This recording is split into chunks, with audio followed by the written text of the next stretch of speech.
And we're back with another episode of the MMA Prospectus. I am Zane Simon, joined by Tom Grant here, both of us from Bloody Elbow, talking about all the young rising talent in MMA out there, most particularly focusing on the UFC because, frankly, the UFC is so big that it's hard to track who the young good fighters are in the UFC. Um, but this week we're talking UFC Nashville coming up here with Glover Teixeira and Ovince St. Preux. We'll maybe look back a little bit at 190 if we have some time. Not that there were a ton of prospects on that card. And talk about a couple other things as well. I know we got a question from a reader about women versus men and aging curves and whether or not they look similar. And also, I think we wanted to start off, though, just touching up on something like a sort of an update with the scouting process. Not that we are, not an update as to where we are with that, although we are, still working on it slowly. It's mostly on my fault. I have fallen way off the horse on that just because I've been so busy lately. But Zane, this is Bloody Elbow. It's Kid Nate's fault. yeah, it's true. It is Kid Nate's fault. Undoubtedly Kid Nate's fault. So, but beyond that, we were just talking about how a lot of the guys we'd scouted at middleweight and light heavyweight over the last year, remarking on Abdul Karim Edilov getting signed to the UFC, but a lot of the other guys we'd scouted in those divisions apparently have kind of taken 2015 off so far to compete in the ADCCs.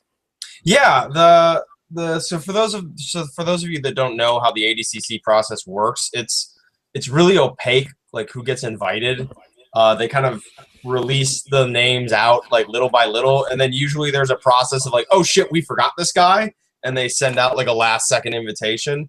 And beyond that, the way you get in is you win qualifying events, and there's usually 2 per like continent, hemisphere region, and you have to win your weight class to qualify. And we had a bunch of guys kind of like really pause their careers in 2015 and gear up for the 2 rounds of qualifiers, specifically in Europe. And some of them did really quite well. I'm blanking on his name now. Carl, I cannot. Carl Albrechtsen did a really nice job. I don't remember if he medaled, but he had a really strong showing. And then one of our middleweights, Piotr, finished second. Came really, really close to making ADCCs for the second time in his career, and he got Chechnyaned. Just a big, strong, tough wrestler from Chechnya. Just kind of manhandled him around. It was a good match, and I'll be interested to see how Magomed does at ADCCs, but I think he'll have a little bit of trouble with like the more advanced guard games. But yeah, it's interesting, and I'm wondering, like, and you and I were talking about this like right before we started the show, do you think it's a good thing that guys are kind of pausing their careers to kind of go for this? Is this like the Gunnar Nelson model of like, I'll get a lot of attention if I go to ADCCs? You're talking about Oscar Pichota, right? Yeah, sorry, yeah, Oscar Pichota is the one that did well. Not You yes. said Piotr. What? Yeah, I might have mixed up a name in there. He might have lost. You're probably thinking of Piotr Hallman or something like that, but Oscar Pichota. But yeah, I mean, honestly, to me, I think like there are 2 distinct approaches that I see as like pretty functional ones for guys in their career starting out. And one is that you see guys who take as many fights as they can in the first 2 or 3 years of their career, build up a big winning record, and get to the UFC because of it. You see guys who, like, I'm thinking, and I realize he went through tough as well, but I look at somebody like Glyco Franca coming out of Astra Fight Team, and he went like 13-2 in his first 3 years of MMA, had 15 fights, and that's not a bad way to go. I mean, I don't think that that's a terrible idea for guys starting out to just fight as much as they can and really show themselves as like proven winners early on, especially if they're not fighting the worst competition out there. That's unfortunately one of the problems with Ostra fight team, is that they do tend to fight the worst talent out there. But like, I think Habib took a pretty similar path to that to get to the UFC, where he just fought a whole bunch in a short span, built up like a 10-0, 12-0 record, and then got there. The other thing, though, especially with bigger weight classes, is just like if you can kind of take, pick your fights, get 4, 5, 6 fights, and take time to work on other skills, to build yourself up, to get your name out there more, you might be better served, honestly, because those divisions are so funky and weird, and there's such a high chance of taking random losses to guys that, you may not be that well served just trying to fight 5 times a year as a light heavyweight or a heavyweight or something like that. Especially, I mean, when you're in a division where you can really make yourself stand out from the crowd pretty easily. There's just not that much talent out there. Yeah, no, I think that's it. And I looked into it real quick, and Oscar was in the first round of ADCC qualifiers where he finished second. And then the other one, the second round, was another MMA fighter who I don't think we necessarily featured, but did well. But no, it is. I think we're starting to see, because I mean, for a while the UFC by its nature took a while to bring guys on, and that has since disappeared. And so then a lot of guys, I think you're right that like as soon as when the UFC started expanding their schedule and expanding their roster, it became like a race to get to the UFC, like who could put together the most wins. And now I think we're starting to see a lot of fighters kind of scale it back and try to like make sure that they're ready, not just to get in there and to like tread water in like the middle to bottom half of like a division, but to like really stand out. And I think we've seen that in, I mean, Tom Duquesnoy turned down by like basically passed on a chance to go to the UFC to re-sign with Bama, and by his own admission, because he doesn't feel he's ready to compete at the highest level yet, and he wants to wait until he's ready to basically just charge up the rankings list. Which is, I mean, it's an interesting choice. I think he would be doing just fine in that division, but if he feels like this is the better path for him, and we're seeing like Conor McGregor's like another example of like that guy who made that work, like really made that like later arrival to the UFC really work. Well, yeah, I mean, we saw with Jimmy Manawa too, who maybe he hasn't done exceptionally well at light heavyweight, but he is somebody who did turn down the UFC the first time around and then came in late and is now, he's top 10. Like he just jumped right into there. And I honestly, I think it is something that we will probably see more really top prospects do in the future, especially as the UFC's really started to become like put a lot more controls on outside income and on the ways in which fighters can attract sponsors and support themselves and things like that. That like if you really have like a strong goal of being champion, that maybe you don't cut your earning potential short early to take the hardest route to the top. Yeah. Because that's kind of what you're doing. He's just saying, okay, I'll take a 10, I'll take 10 and 10 and $2,500 on top of that to take on a whole bunch of guys that like I can't control those matchups at all, and I'm always going to be fighting the toughest and worst matchups to fit me. Yeah. And at that, like you end up with Warley Alves, who's a really stellar talent, getting a fight like Alan Jouban, where that's a fight a lot of people thought he lost, and that's Warley Alves is a super legit talent, but that welterweight division is going to be basically nothing but tough fights. Or you get a guy like Gilbert Burns, who's now fighting Rashid Magomedov. Like, that's Gilbert Burns' next fight. And, if you're Gilbert Burns and you think I can be a top 5 talent, you don't want to be fighting Rashid Magomedov right now. Yeah, no, and that's kind of like the the UFC used to be that step up where you were ready to face like elite level competition. And now the amount to which the UFC was always elite fighters is overblown. There was always Yeah. filler in the UFC, but generally speaking, it was very much that like that you were ready to step up and face like a real international level quality of fighter. And I think you're right, because we've seen I think the UFC's gotten better at how they're treating prospects. I think initially they really didn't know what to do with them, and they gave them some really hard fights right out of the gate. And I think it's good to test guys. Like I think Gilbert Burns is at the point where he needs to be getting pushed with matchups. That's but we've seen the really rough welcomes to the UFC for some prospects, and if you're in that position business-wise, especially as you pointed out with the sponsor situation in the UFC, you might be better off just biding your time a little bit and building your name up a little bit more so that you've got a little bit of you've got a little bit of notoriety behind you when you come in to, earn a little extra cash, get a little bit up that pay scale, and before you start fighting guys who could legitimately beat you and knock a little bit of shine off your brand.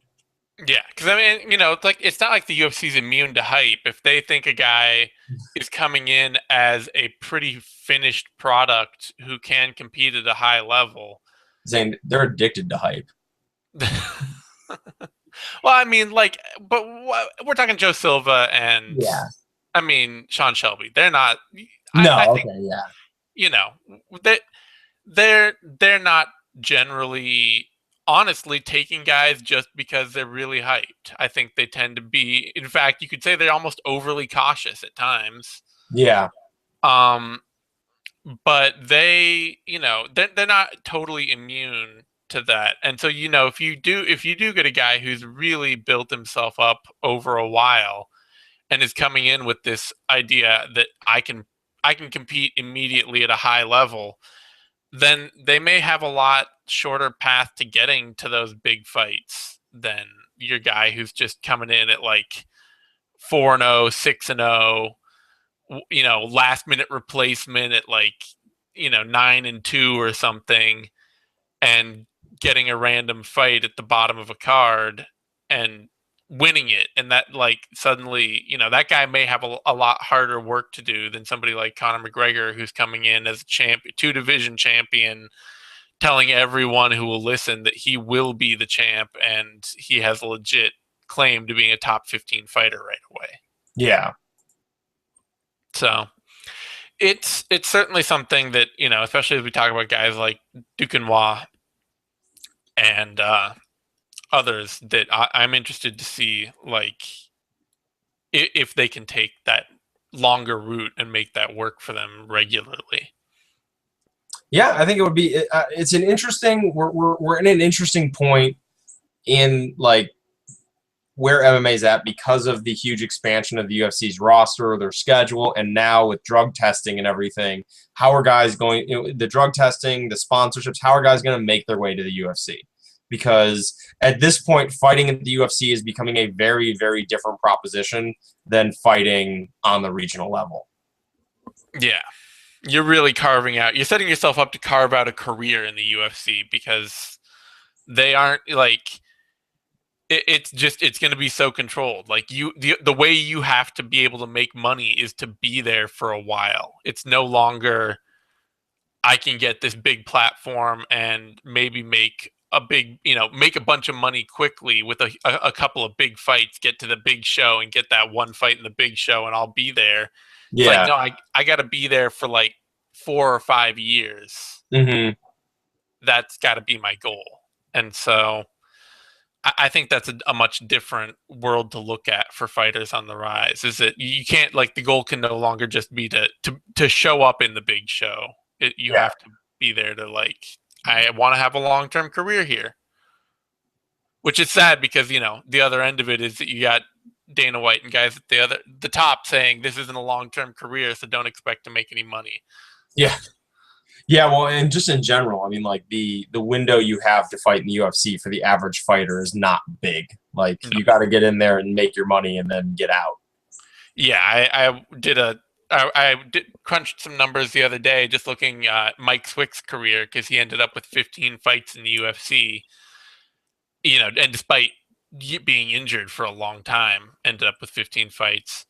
But 10% of the fighters in the UFC have 15 or more fights. Yeah. Like 90% do not make it that far. Yeah, it's like the same issue that like every sport has when you're talking about people, that like the fans and like a lot of people tend to focus on the fighters or the athletes that are around a really long time, and you tend to lose track of those guys where it's like, oh yeah, the average career is actually fairly short in professional sports. Like, Yeah. For the middle of the roster guy in the UFC, like his Zuffa career is not going to be super long. Like the Gleason Tebows and like the Ben Saunders in like the middle of the division, who like get like second chances in the UFC, or like get a lot of UFC fights. Those are the rarities. It's more like a guy gets 4 or 5 fights and then is shown the door. Maybe 6, 7 fights, and then at some point is cut, and then just decides to call it a career or tries to collect more checks on the regional circuit. Yeah, I mean, even you look at somebody like Brendan Schaub. I was just thinking about this because he's talking, and it kind of sounds like Brendan Schaub's career may be over. Like he's just kind of saying it's not really worth the money unless they're going to give me a huge fight, and he's not really in a position where the UFC is going to give him a huge fight. Yeah. So, and he, even as long as he was in the UFC, he was in the UFC since 2009, is when, at the end of 2009, when he made his debut. So he was in for effectively 4 active years, 10, 11, 12, 13, 14. So 5 years. Yeah. Doing the math. And like he only ended up with 11 fights in the UFC over 5 years. So, Yeah. that's probably a pretty accurate representation of like an actually like longish UFC career is 5 years, 11 fights, and then he's even if he's not cut, he's just kind of like, it's not really worth it. Yeah, I mean, it just I have, for this show I have up right now, like your compilation list of fighters in the UFC. Just looking at light heavyweight, there are 21 fighters in that division that have less than 10 fights in the UFC. Yeah. It is not. It's not. We focus on the guys like Rashad Evans and like John Jones and all those guys who have like nearly like somewhere in the neighborhood of like 20 UFC fights and have been around forever. But I mean, the average MMA fighter, they're not gonna be in the UFC that long. It takes something special to hang around in the big show that long. Yeah, it does. So for fighters who are, who do think that that's their goal, is to be there long term and make money and be a top 5 guy who's going to really like make his mark, you got to like approach it like, well, how can I get in there and stay a long time? You don't want to be that guy who goes in too early. Like you don't want to be Mike Rhodes. Yeah. That's like the classic of a guy who has the potential, who's got the athletic upside, who's even won some tough fights on the regional scene, but who just got there too early, got some tough fights, and is now on the outside looking in. And it's just like, well, you're derailed, and maybe permanently derailed. It gets harder the lighter you get too. Yeah. Like just looking down this list, you get to lightweight, and there's almost nobody basically no one outside the top 15 has like remotely near 10 fights in the UFC. Yeah. It's one of those things that I think we are starting to see people shift how they approach getting to the UFC, and not just looking to get in, but to like get in a position to make a run that makes them worth keeping. Yeah. It's important. It's difficult. Like it's one of those things I think that we've kind of ignored for a while because it hasn't. I mean, it's only started recently, and it's something that it just doesn't seem. It doesn't fit the narrative, which the narrative is like, you get in here and we'll get you as many fights as you want, and the better, you perform well, you have the talent, and you'll succeed and stick around.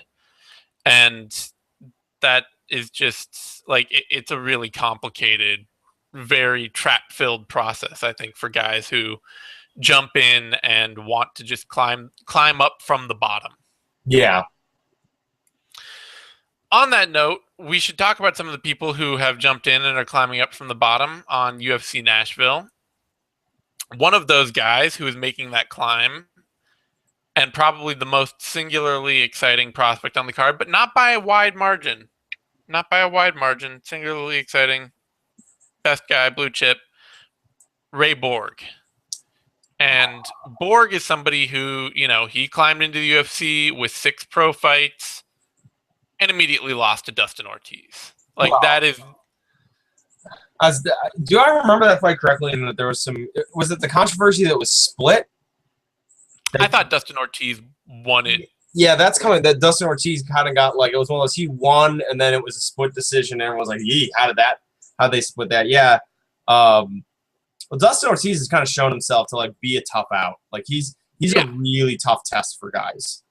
Well, and that's my point. Like what we were just talking about with like prospects being a hot shit prospect. Maybe the first thing you want to not do is just jump straight into the UFC and take whatever fights in front of you, because you might get somebody like Dustin Ortiz. I mean, Ray Borg is as blue chip as prospects get, and he still lost his debut. Yeah, and he's a pretty fantastic fighter. Like, and the matchup, oh my god, going against Herrera, that is going to be crackling grappling. I'm like sending this fight to like all my jiu-jitsu buddies. Like, you need to watch this fight.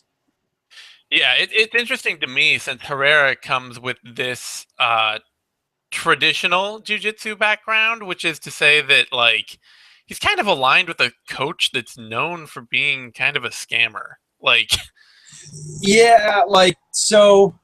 Yeah, the traditional jiu-jitsu background, I mean, it can be a couple things. I mean, it can be like an utter scam. It can be people who want to do judo but are like don't want to align with the judo rules, so they call it like Japanese jiu-jitsu. yeah. The Japanese jiu-jitsu scene's bigger in Europe. Like, they actually kind of do like a full-on like proto MMA where it's like judo. It's like judo with strikes. It's not quite combat sambo. It's not quite like kick jitsu or any of the weird sports they do in Chechnya and like Dagestan. But yeah, he's coming from a weird camp, and it kind of shows in this game.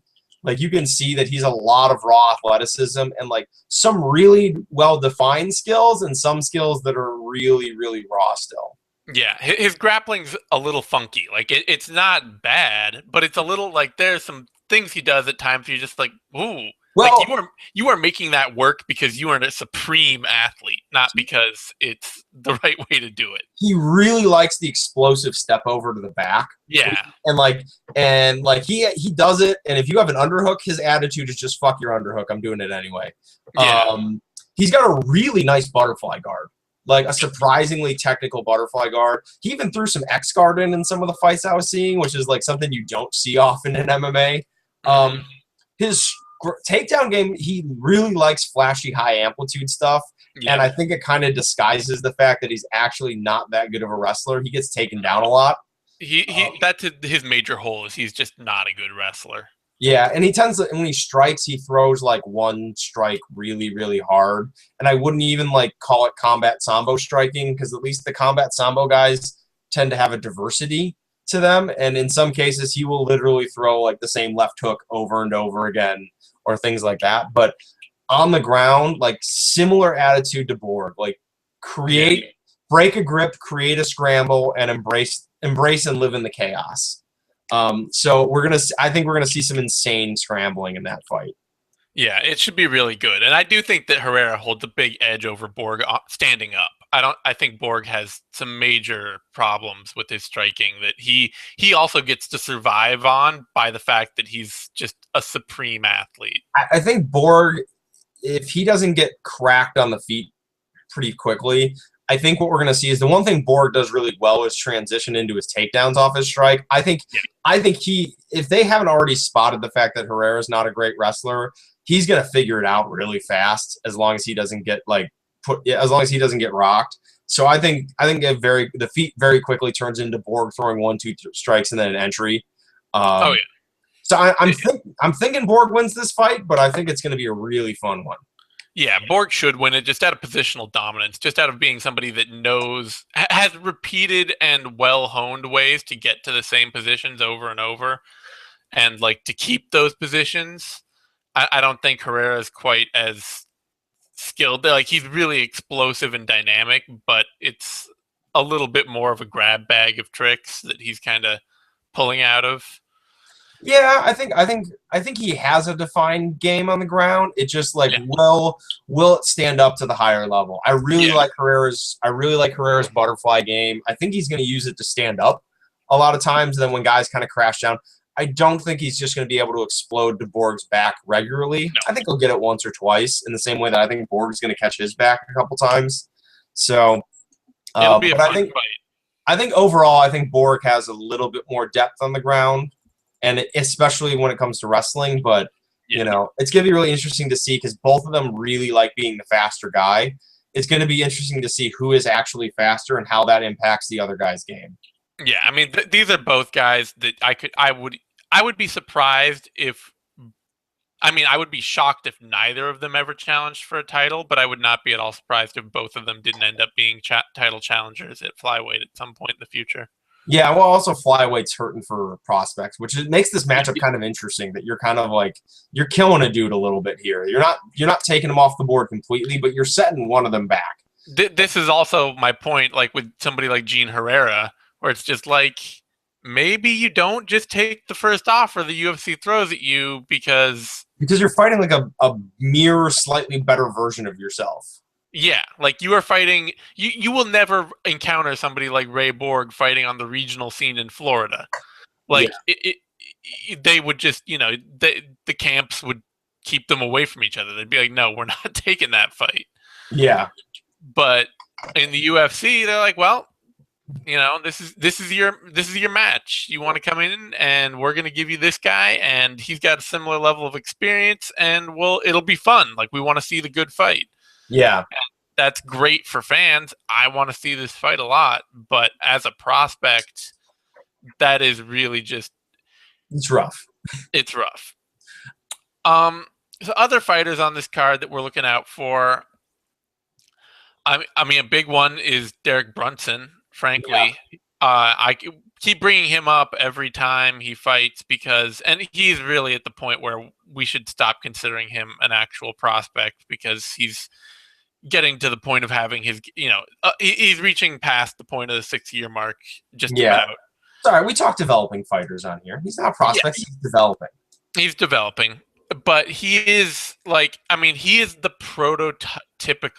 absolute prototypical what you should expect developing talent in MMA. Like this is what you should absolutely expect out of a good athlete with a strong skill game who is developing out of a good camp, like sticking with a good camp. Like this is what you should expect. Is he came up, he got a couple of losses fighting the kind of competition that MMA is notorious for throwing at young guys coming up. He fought Jacare and Kendall Grove back in 2012 when Kendall Grove was still, at least a marginally interesting talent. And then he fought Yoel Romero not that much further on. And, a couple of years later. And yet the whole time we're seeing him improve all the way through. And that's the thing that a lot of fans miss. He can be a case study and a touchstone of like a thoroughly average development curve. Yeah. Like he is getting better, and now he's hitting that 6-year mark, and this is when you expect the next 3 years are going to be his peak. Yeah. Like they're going to be as good as he gets. What can he do in the next 3 years sort of situation? And I mean, he's got a solid all-around game. He's been at Jackson's, who, I think, is one of the best camps out there. And we might get in more about like coaching because I'm actually becoming more and more interested in like looking at like the coaching setups of camps and things like that. Mm-hmm. And I think like technically speaking, like in terms of like technical coaches like Jackson and Winklejohn, probably like a solid B plus.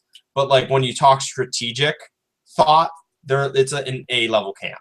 You're getting you're getting good professional level instruction, and then you're getting really excellent like how to fight in a unified rules MMA match. Like the mental attitude you go in and like how you construct your game.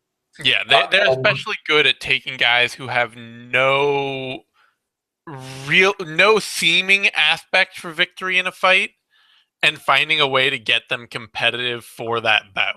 Yes. Like, I mean, especially like I think the prototypical, if you want to look at what is a great example of Jackson Winklejohn doing a really good job with a fighter is honestly Clay Guida versus Gray Maynard, Yeah. where like you look at that fight on paper, any way you look at it, Clay Guida is not winning that fight. Yeah. Like he's not the better wrestler, he's not stronger, he's not bigger, he's not more athletic, he's not more powerful, he doesn't have better striking.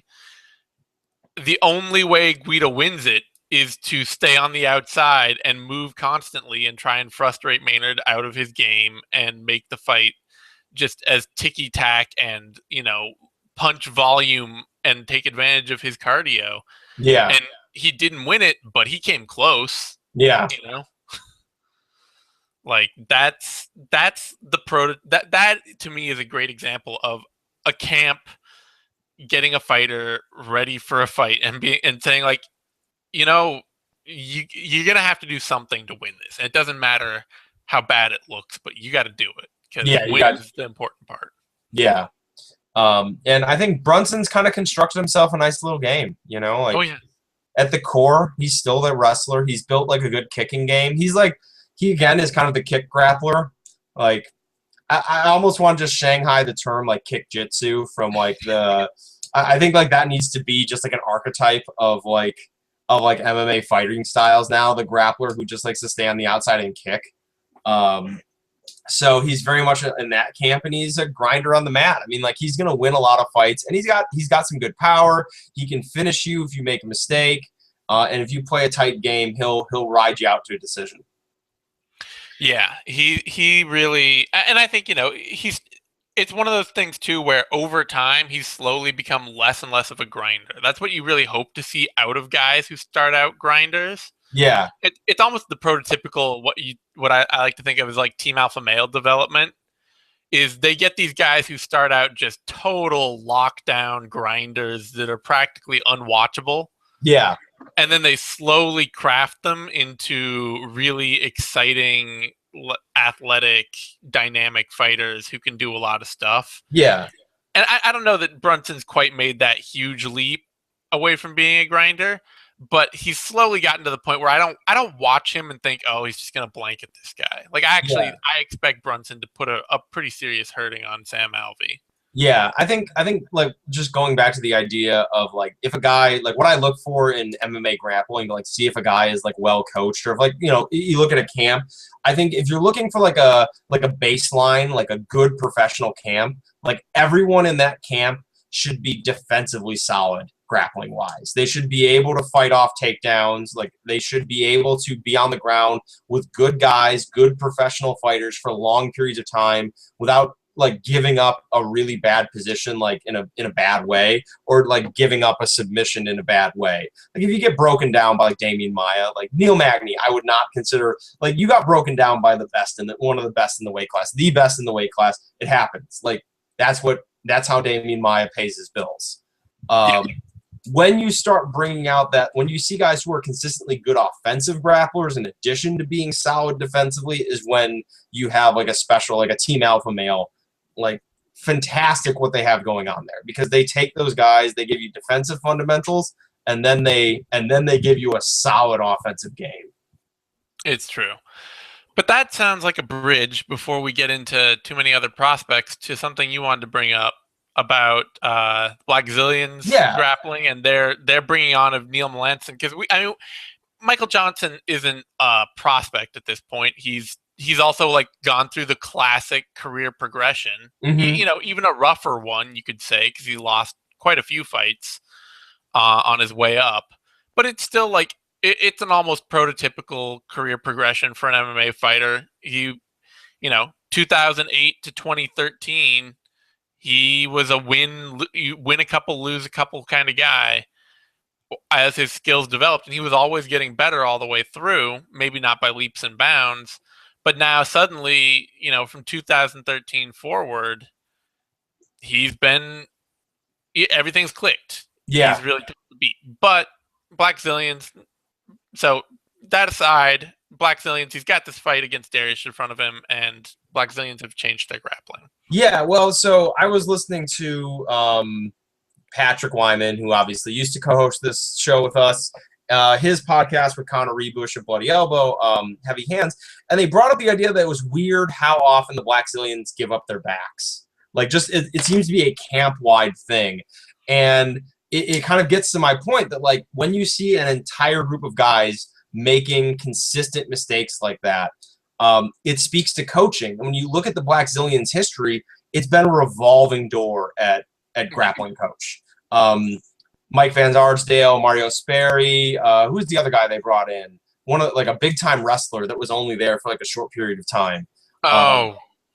Shit, I don't remember. Yeah, and then Jorge Santiago kind of held it down for a little while. And Santiago is a good fighter. He was a good fighter and a good grappler. And I it's one of those things that I'm not trying to say he is a bad coach, but when you compare it to the other elite camps, he is really not up to the level of like AKA and the Checkmat guys, or when you go to like ATT and you have Ricardo Laborio, or you go to like the East Coast scene with like the Renzo Gracie alliance of like TriStar, Renzo Gracie, and Sarah Longo, or you go out west and you get King's MMA with Fabricio Verdum. Like, when you stack it up to that, you see that there's like, not only has there been an inconsistency in coaching, there's been like there's a deficit in coaching, in addition to the fact that, generally speaking, the guys who live in South Florida for the Black Zillions and train the regular are all wrestlers for the most part, who are all trying to mostly work a striking game. And so I think Neil Magnuson coming in is a good move for them, because I think he's going to he teaches more of a wrestling based game to begin with. Obviously, he worked at Extreme Couture, he worked at Alliance. I think he's going to fit there really well. So the real question is just, will he stay? Like, can Glenn Robinson get him to stay? And I think that might help out the Black Zillions, because the Michael Johnson fight, if he keeps it on the feet and in the clinch, I think he beats up Benal Dariush. Yeah. If it hits the ground for any extended period of time, I expect Dariush to have a significant advantage. I don't know if he's going to be able to leverage it into a full-out win, but I think the one place Johnson can't contest this fight competitively is on the ground. Yeah, I mean, it's one of the things too where, like, it's almost like they've seen and know what the metagame is in MMA training and in MMA fighting, but then they've skipped a step. Yeah, to getting it. Like, because the metagame is that you give up your back. Like, that's the modern understanding of the sport, is if you get taken down, you have a better percentage of success in continuing the fight and winning the fight if you give up your back to get to your feet, than if you just try and stay safe and stay on the bottom and stay in a prolonged grappling battle with somebody who's a better grappler than you. Yeah, like, it's okay to expose your back as long as you're getting up. But in the ways they expose their back, they aren't able to get up. And, like, as you said, it's like they skipped this step. They kind of remind me, and this isn't a perfect analogy, but when you go back in time and you look at, like, the old metagame of MMA back on, like, Brazilian Top Team, when it was like, oh, like, you get a bunch of really good grapplers together, and then you sort of learn how to strike. And yeah, you kind of throw a couple strikes, you learn how to box a little bit, but really it's all about when it hits the mat. Like, that's when you win the fight. And I kind of feel like it's a little bit of like the early MMA's like negligence towards striking, I feel, is kind of happening at the Black Zillions a little bit. Like, they have a lot of good fighters, a lot of good wrestlers in there, but it's a consistent problem with that camp. And I don't know if they've just gone so hard towards the metagame that they're the pendulum swinging so far that they're leaving themselves a weakness to be exploited, or if it's really just more of a fact that they need someone in that coaching slot that can push them and kind of drive it home and to be there consistently. Because I don't think there are many camps that have quite as much consistent chaos as the Black Zillions. Yeah, in terms of coaching, it seems more stable lately, but that grappling slot, and yeah, over the past few years before that, it definitely felt like more of a revolving door. And as it's been more stable, also the camp's just generally been a lot more successful. Yeah, and So I think I have to think that a good coach long term there would be able to fix the problems. and I think Magnuson's like a perfect fit. I think like because I'm obviously like I'm a fan of other sports and things like that, so I watch like a lot of college football, and he's like not a top tier coach when you compare him to guys like we're doomed, but like I think he's going to the perfect spot where he can get some big time results because the man is really knowledgeable, really well versed, really well, good resume, and a really excellent grappler. And I think that's a good spot for him, like the right style and a lot of good athletes for him to teach. I think if he stays there, he could get some good things done there. And frankly, I mean, he did fantastic work with Michael Chandler's grappling. I mean, Chandler was a very good, solid grappler. Mm-hmm. And even to that point in general, like when he's been at Alliance, that's not been any, like you don't see that with Alliance and think, oh, that's a huge problem in general. You know, it's not like one of those things that I think when I think about Alliance, I think about guys who are really strongly well-rounded everywhere. Yeah. Like they may not be, you know, submission hunters, but they don't get caught with a bunch of random shit either. It was the same thing with when he was at Extreme Couture. Yeah. Like, you know, you didn't see guys making big mistakes on the ground. You saw a lot of solid ground games, not a ton of submission killers, but like, you know, guys with where the ground game was like certainly not a weakness. Yeah, absolutely. So that's an interesting aside to that. Other fighters we wanted to focus on. I mean, obviously there's Beneil Dariush, who's been around a little. Like he's actually funny enough, not the prospect he seems like.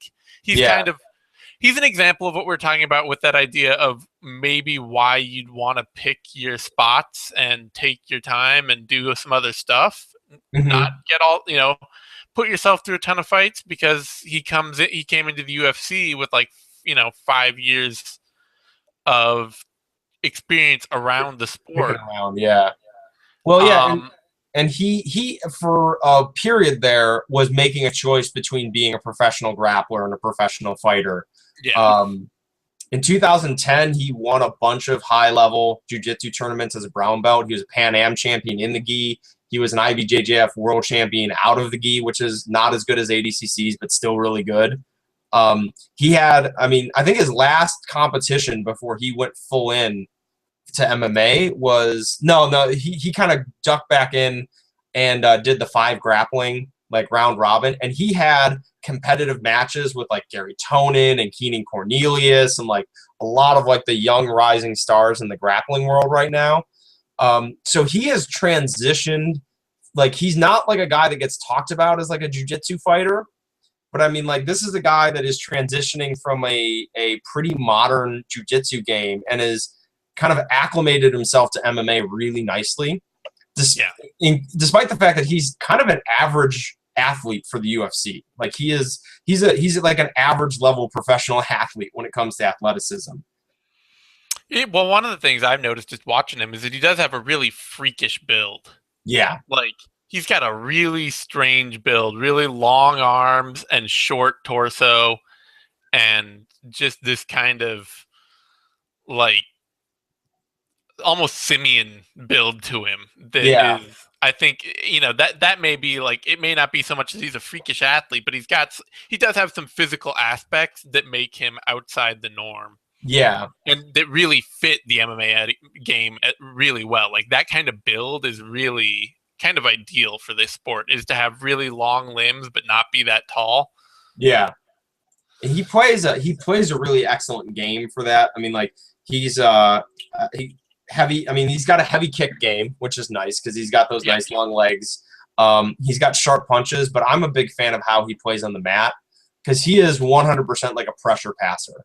Like he's got a good bottom game, but his bread gets buttered on top, and he shoves a leg down and traps a leg in between his legs, and then he basically forces the half guard. And if you don't want to play half guard, he'll either knee slide you or he'll switch it to the other side and smash pass you like BJ Penn style. If he gets on top of you, man, it's a perfect game because he makes it difficult for you to get up while he's smashing past your guard. So it's like a really Yeah. and there are guys in the jiu-jitsu world that play that game, like that pressure passing game, like Rafael Lovato is really well known for it. Zanzi Ribeiro is really well known for it. It is a really well MMA adapted set of techniques that, in addition to passing the guard, you really stuff the guys any way for the guy to get up.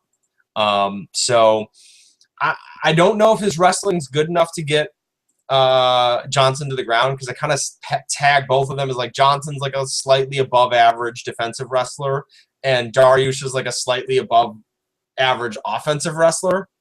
So I think it's going to come down. It's going to be very situational and like how good is his entry and like who makes the right move at the right time. So I'm really looking forward to this fight. I think it's going to be a fantastic fight.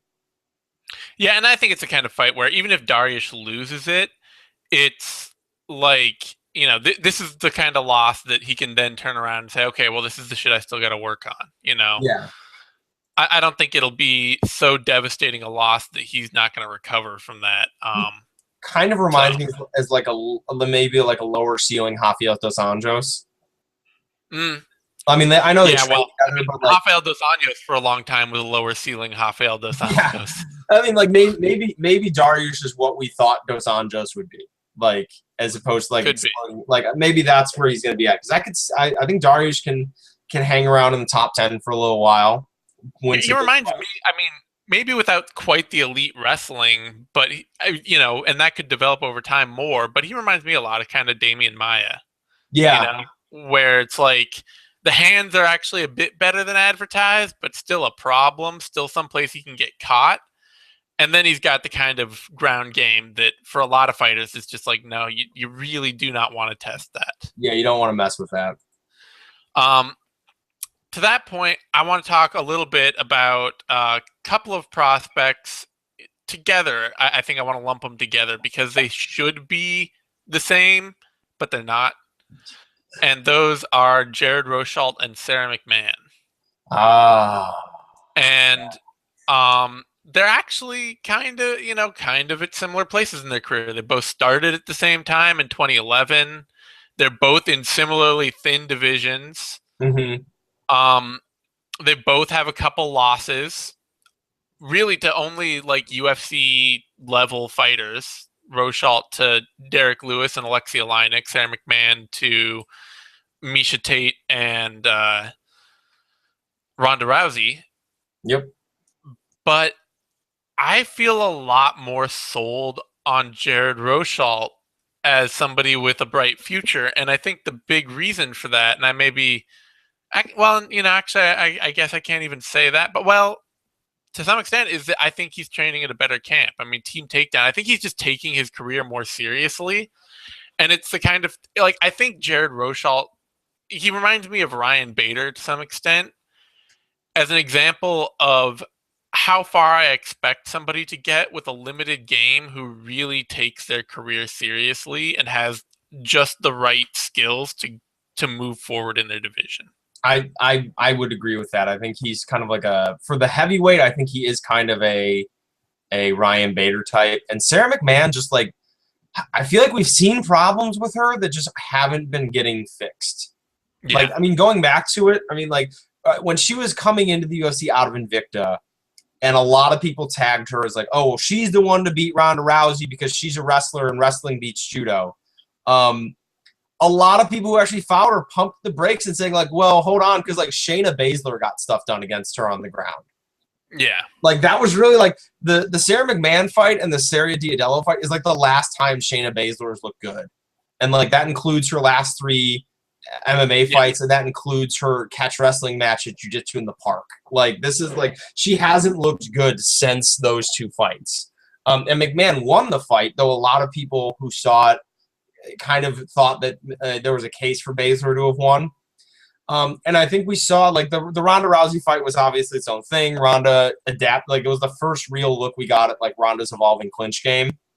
But like the Miesha Tate fight kind of drove home the fact that like Sarah McMahon still has some problems with mat work. Like when you're getting, I mean, like Miesha Tate's really good. She's the second best women's bantamweight ever at this point. If Ronda Rousey had decided to never go into MMA and was still doing judo, Miesha Tate would be the best women's bantamweight ever and I don't think there'd be any question about that.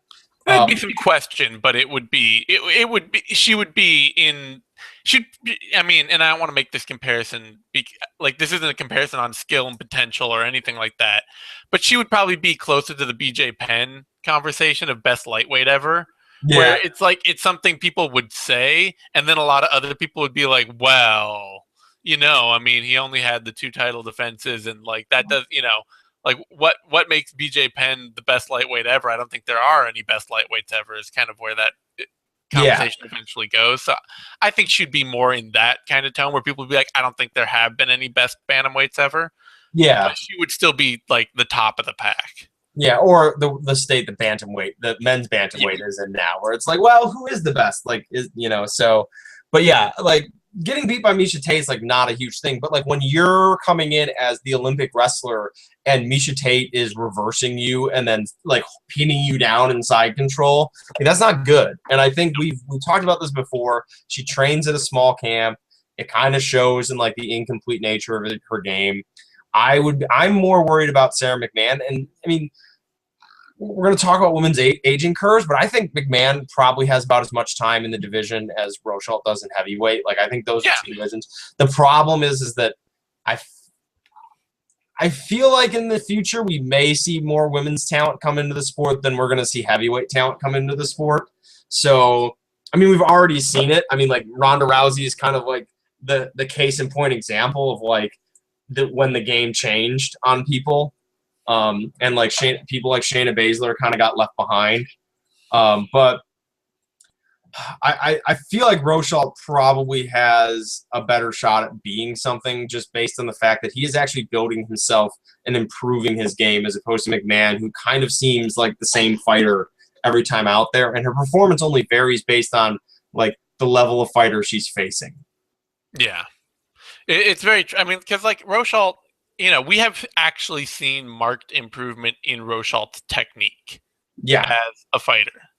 We've seen, he was a guy who was only getting decisions, and then we see him against the Leineck, and he comes out with what looked like actually a pretty crisp boxing game. And I remember thinking about this before the fight happened, and I think I still picked Rochelle to win it, just as like a sense pick. Leineck's been around for 20 freaking years, but it's just like people don't. One of the things that's overlooked by Leineck is just how fucking hard that guy hits. Like he has that sambo striking. He basically like he strikes like Fedor. Yeah. It's just like it's not pretty. It's not something people think about when they think about these fighters, but they hit really goddamn hard. And so I remember thinking about that, like that's a danger again for Rochelle in that fight, and it ended up losing him the fight. But then we saw him come out against Copeland, and he not only did he work the classic takedown game, but he actually got a knockout. Like he actually had improved his hands and his ground and pound and all that enough to finish Copeland. And I think he's just one of those fighters that people are going to discount because he's always going to have a somewhat limited wrestle boxing game. Yeah. But I could easily see him being a top 5 heavyweight in the next 5 years just because he's got that kind of skill set that is just right to beat 90% of the competition in front of him. Yeah. And McMahon, I mean, unfortunately, like, I'm not picking her for this fight that she's got coming up, even though she's a big favorite over Nunes, and everybody's like, oh, well, Nunes got a suspect gas tank, and she doesn't stop takedowns that well. And it's like, yeah, but Lauren Murphy just about beat her off her back. Yeah. Like, and Miesha Tate, like, she, McMahon just did not look like she had. Her game looks so limited that when people break outside of that game, she just doesn't look like she has any answers at all. Yeah. And at that point, I have real questions about just how far and how much she can win. Yeah. So it's a weird thing because I do think, like, you look at them side by side, and they're both very good wrestlers who have spent exactly as much time in sport and have very similar records. and yet one of them I have a lot more faith in than the other. Yeah. And it's the guy who's in a division that's frankly a lot less likely to be kind to him. Yeah. So, otherwise in this guy, we got to talk Oluwale uh, Bambosh, I believe. The Holy War Angel, Zane. The Holy War Angel, which you can only couch it as Holy War Angel because if you try to find a lot of synonyms not synonyms, but synonyms, similar terms from other religions. I'm totally blanking on what the word I'm looking for is. Yeah, a synonym is something that means the same, isn't it? Yes. So yeah, if you try to find a lot of synonyms for Holy War Angel, you're not going to get a lot of words that the UFC would be happy to have a fighter put as their nickname. No. No. He can maybe get away with Crusader, but it's not a great idea. Yeah, but Holy War Angel is pretty fucking cool. So that he hit just the right note there. I'll say that. But he's fighting Uriah Hall, who is sort of the classic prospect that isn't. Like he's the classic non-prospect. Yeah.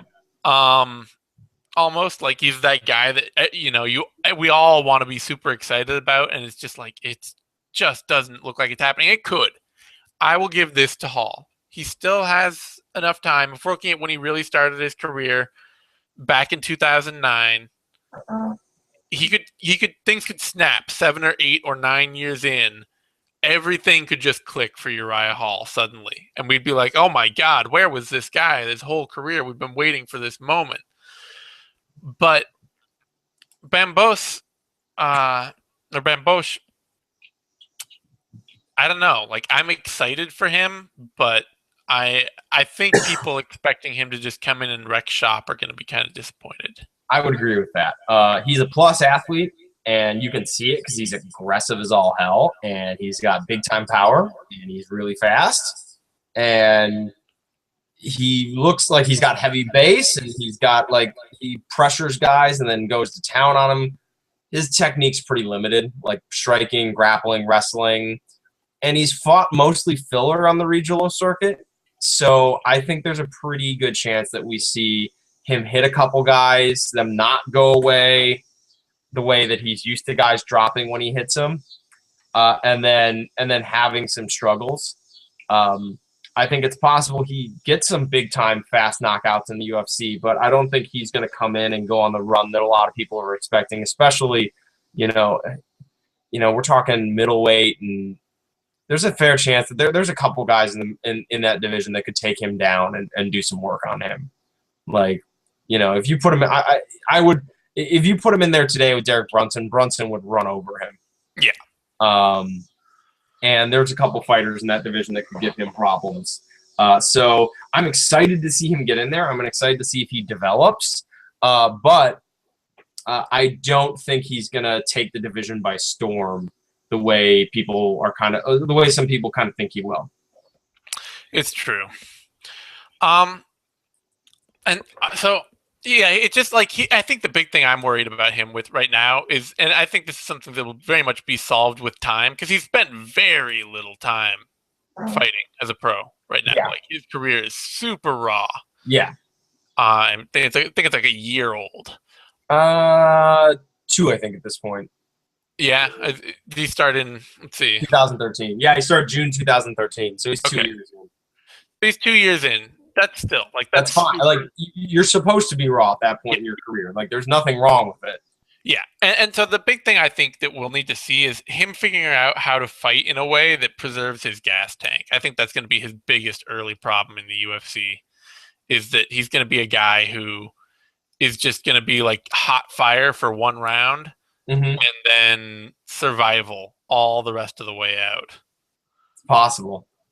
So that's my concern right now, and it's my concern against Hall. Honestly, I think he can put it on Hall and maybe even hurt him early. But if he doesn't finish him, he's just gonna be like clutching at straws for the rest of the fight.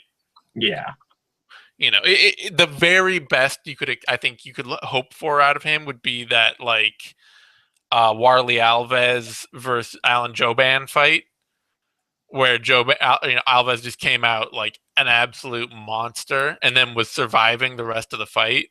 But Yeah. Alves has a lot more of a technical game, especially ground game to Yeah. rely on and wrestling game to rely on than Bambosh right now.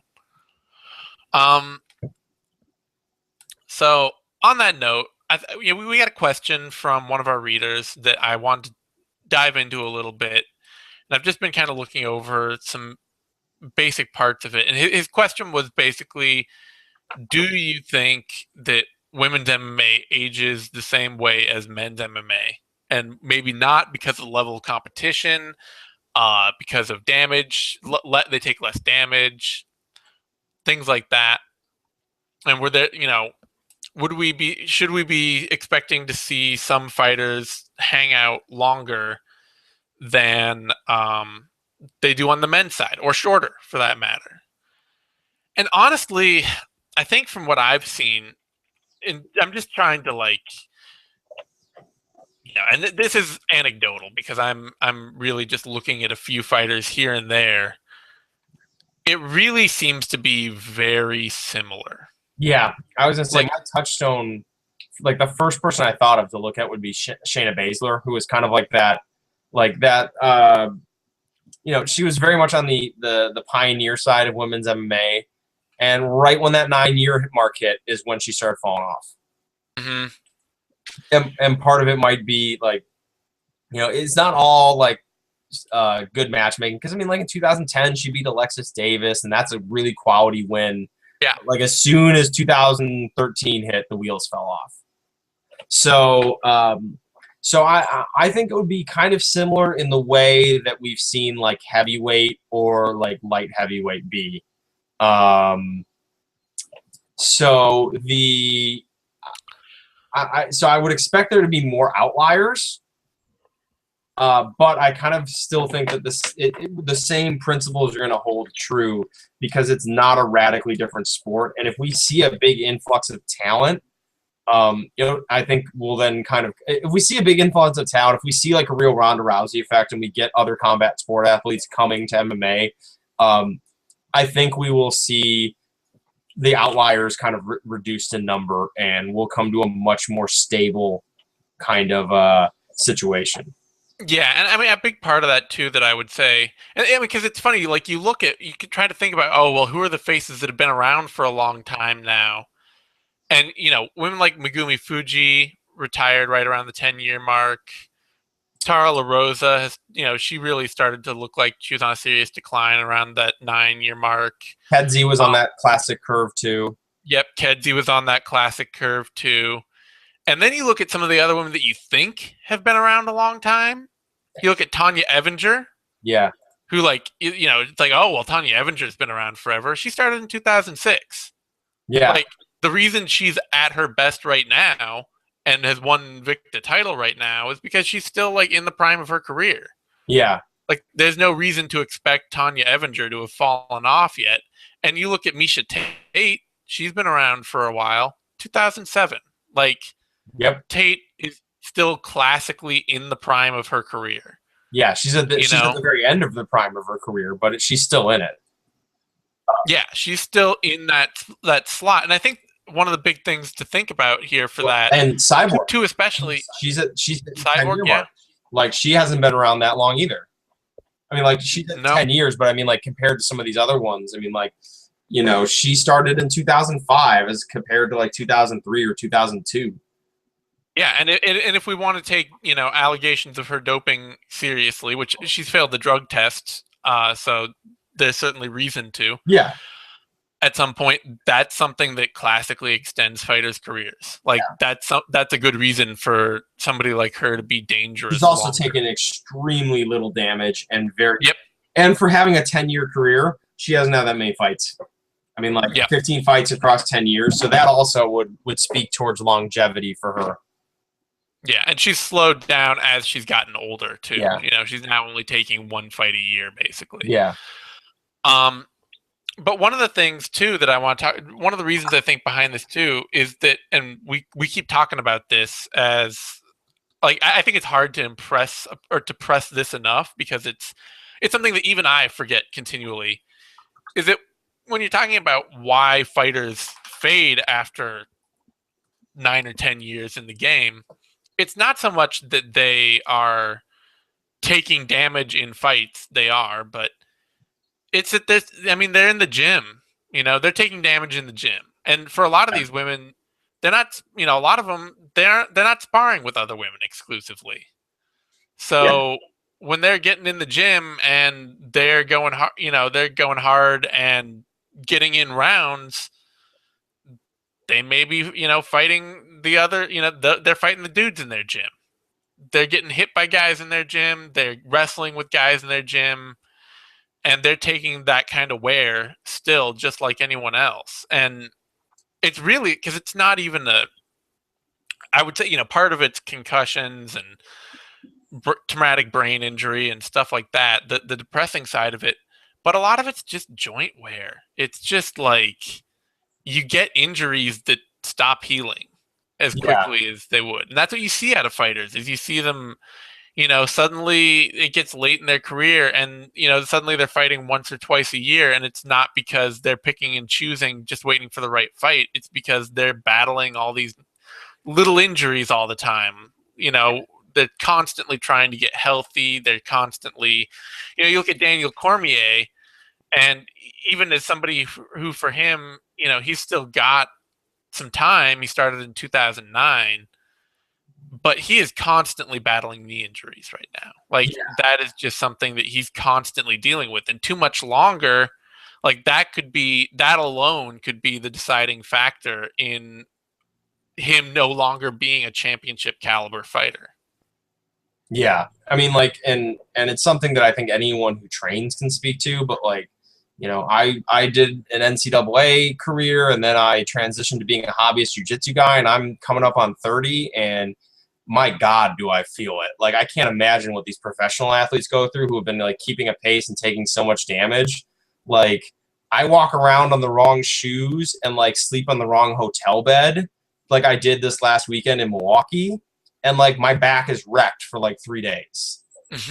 Yeah. You know, and that is entirely the legacy of fencing there. Like that I've like wrecked my lower back, and like I can't imagine the amount of punishment that you take in the gym and doing it for like 10 years, and then you know the amount of wear and tear. And I think like Chael Sonnen has talked on this and like his million talks about steroids and stuff, and like you got to take anything Chael says with like a pound of salt, because he pretty much says whatever comes into his head, like factual or no, he just says it. um but like he talks about the fact that like the taking steroids was like part to be better in the gym and better in the fight, and like the other part of it was to be better when you're at home, so that Yeah. you're not like just on the couch a total wreck of sore muscles and aches, so that you can get up and move around and do stuff. And I think people who do anything athletic can kind of relate to that. And you know, it is, you see the guys break down. And I think last week's card was like a prime example of that. And you look at these guys who like Shogun, who was so dynamic and so athletic, and just like you've seen injuries just take it out of him. Like it wears you down.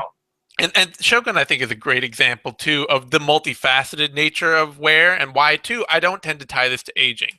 I think, you know, I've started to have this realization that for guys who start really young, you do need to shift the curve. You do need to expand the curve because, frankly, when they're younger, they're going to rebound from some of that wear they would have taken if they started in their mid 20s. You know, Yeah.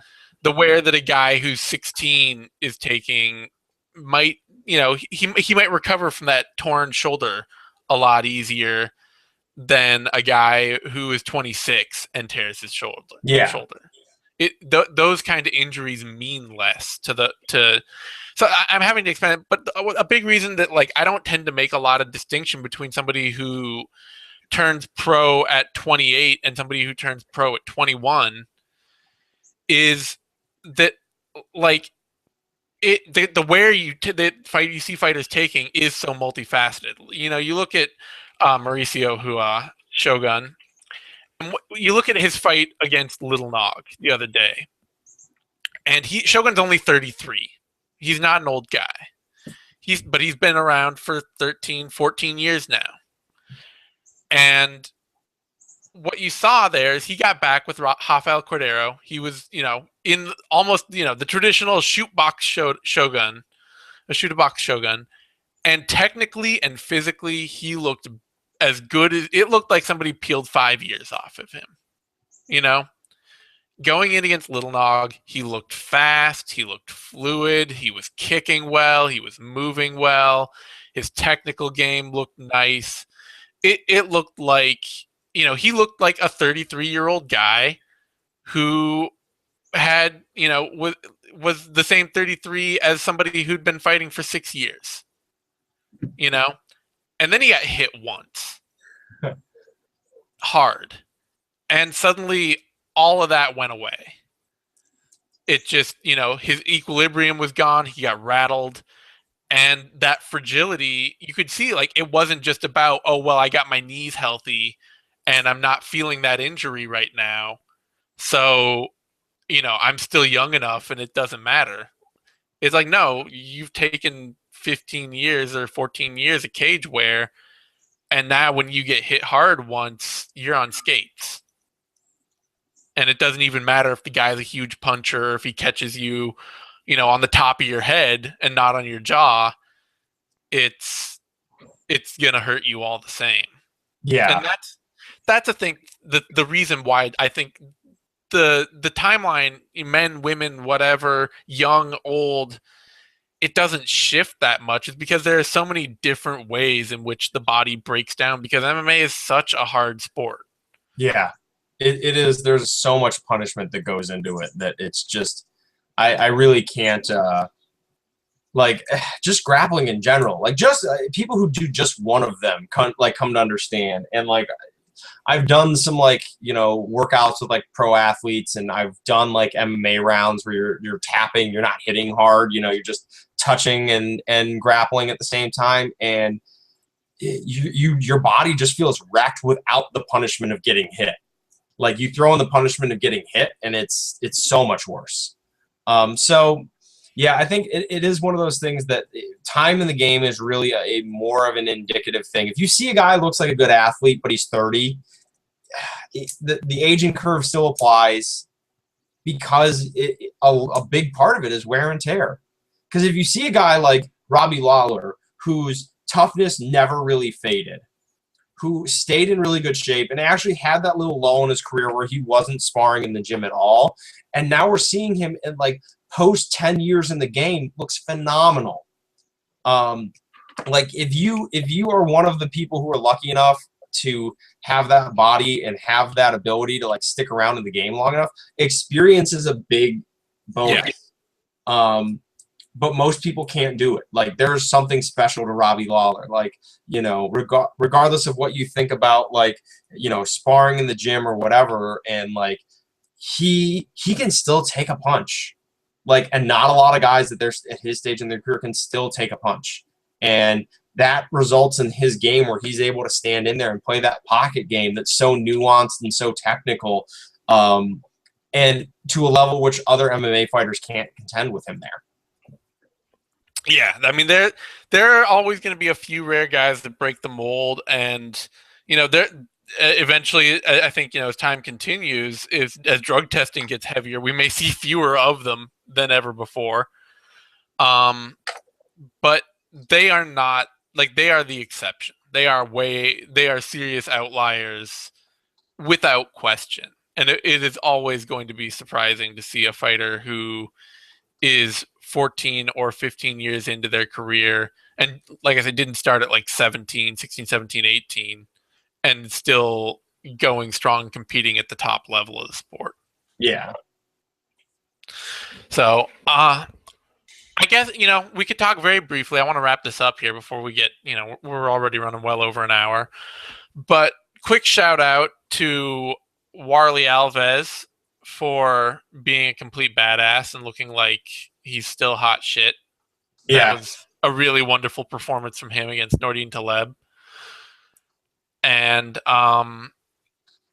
otherwise, kind of sad to see Clint Hester kind of become not a middleweight prospect. I mean, he was beyond kind of the prospect point, but no longer a fighter who had like any like I no longer have top 15 hopes for Clint Hester. No. And otherwise, Gadelha and Aguilar both been around long enough that they're not prospects. Glyco Franca looked good. I'm excited for him. He looks like a real physical beast, and he's huge at lightweight. So Yeah. I'm excited to see what he can do in that division, especially if the UFC is willing to really take him along, bring him along slowly, and let him get a lot more experience and a lot more, just slow play him as a prospect because he's got the physical tools to be a great fighter in the future. Yeah. And we shouldn't write bet. Last note, final thing before we close the show: don't write Betch Correia off too quick now. She's only been fighting for 3 years when she got her title shot against Ronda Rousey. But Zane, she already lost the title fight. That means your career's over, right? Yes, totally. And even though she's 32, like we just talked about, yep, that's not that important in MMA. We have seen more than enough fighters at this point start their careers late and have a pretty typical career, a pretty typical MMA career, up until, and I think there is like after 35, 36, you're really working on borrowed time. And by the time you hit 40, nobody should be having any expectations whatsoever. Yeah. Like there are limits at which realistically that career that arc just doesn't exist. Yeah. But in your late 20s, early 30s, that area, I expect Correia to keep developing and keep improving for another 3 or 4 or 5 years. Yeah. Oh yeah, for sure. I think I think she has the potential to be a really solid all-around fighter in the future. She just happened to be in the right place at the right time to get absolutely wrecked by Ronda Rousey in a title fight. Yeah. And that's unfortunately the problems of a thin division is that you end up with every, third title challenger is just totally being thrown in over their head. Yeah. So, on that note, close the show. Thanks for joining me once again. Thanks everybody out there for listening. You can follow me on Twitter at DZaneSimon. You can find Tom on Twitter at TP_Grant. You can find us both at bloodyelbow.com. Give this video a like. That's a thumbs up over on YouTube. That helps us a shit ton. And stay tuned for the 6th round. I had to get to do the cutting room floor for this month. The UFC cut almost no one, so I'm gonna have like a 5-minute show to do. Yeah. And we'll have Knuckle Up, we'll have Care Don't Care, we'll have vivisections, all that stuff. Although no, next week isn't fight week. I don't think. I think next week is not fight week. Do they do that anymore? I don't think. Let me double check because that seems almost unimaginable that next week is not fight week. But August 23rd, we have a week off.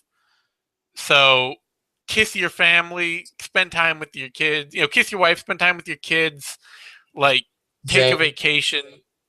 Speak for yourself. I got the Eddie Bravo Invitational on August 15th, so Okay, well, Tom will still be doing stupid combat sports shit. So if you're like Tom and you have an absolutely insatiable need to just immure yourself with face punching, people twisting other people's feet, yeah, then the Eddie Bravo Invitational is for you. Then find other ways to get your violence needs. For the rest of you, try and reintegrate yourself into a kinder and gentler world. On that note, everybody have a good day.